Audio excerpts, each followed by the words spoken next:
Voici une démonstration du fonctionnement de la table Rapt. On va mettre en route l'Océanic sur Couf. On va attendre qu'elle chauffe. On a pour quelques secondes.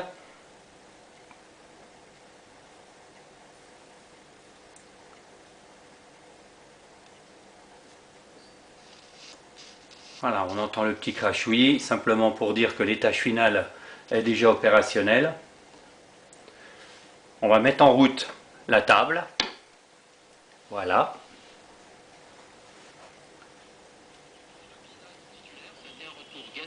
On sait que depuis une quinzaine de journées, c'était un vrai problème.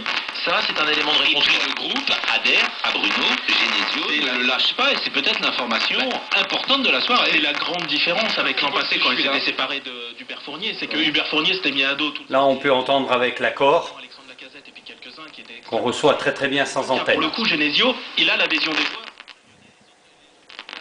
Mais les autres problèmes, je suis d'accord, le chantier est ouvert. Patrick Hisson, je vous laisse conclure sur cette rencontre. Je voulais juste vous dire un petit mot.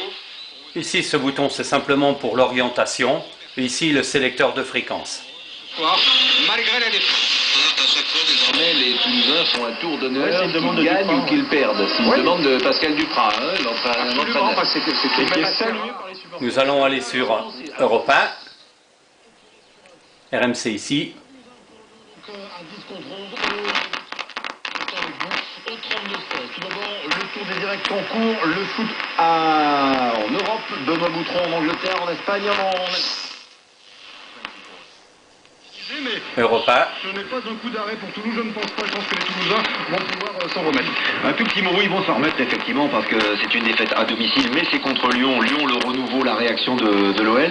Et juste un mot aussi, parce qu'on évoque l'homme du match, c'est Lacazette, car il est du côté des vainqueurs. L'homme du match pourrait être aussi... France Inter.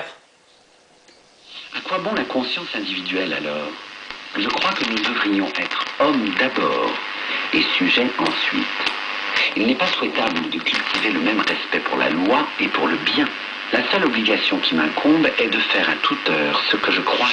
On revient sur RTL. Le vrai Inter, grand club dominant du football italien, c'est les années 60-70. Non, arrêtez. Il y a longtemps qu'on n'aurait plus. Vous rigolez. Enfin, dans les années 80, quand vous jouez avec Altobelli... Parce que Nantes a été éliminé par l'Inter. Quand vous avez Zenga dans les buts, c'est une très grande équipe. L'Inter des années 80. Les années de domination. Mais qui gagnait pas. Non mais oui, mais gagnait. Voilà, là on peut entendre quand même que la réception elle est parfaite. Les joueurs que je viens de vous citer sont parmi les meilleurs joueurs.